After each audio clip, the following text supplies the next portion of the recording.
লক্ষ্মীপুরে সালিশে ধর্ষণের বিচার না পেয়ে কিশোরীর আত্মহত্যার ঘটনায় প্রধান আসামি রাকিব হোসেনকে গ্রেপ্তার করেছে পুলিশ। সোমবার সকালে কুমিল্লার লাকসাম এলাকা থেকে তাকে গ্রেপ্তার করা হয়। এ নিয়ে এই মামলায় 2 জনকে গ্রেপ্তার করা হয়েছে। গেল 1 মার্চ রাতে ঘরে ঢুকে ওই কিশোরীকে ধর্ষণ করে রাকিব। এই ঘটনা রাকিবের বাবা মাকে জানায় ভুক্তভোগীর পরিবার। পরদিন সালিশি বৈঠক করে অপবাদ দেয়া হয় ওই কিশোরীকে।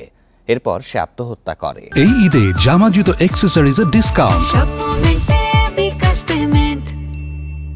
এই ঘটনায় রামগতি থানায় রাকিব সহ 12 জনের বিরুদ্ধে মামলা দায়ের করা হয়েছে।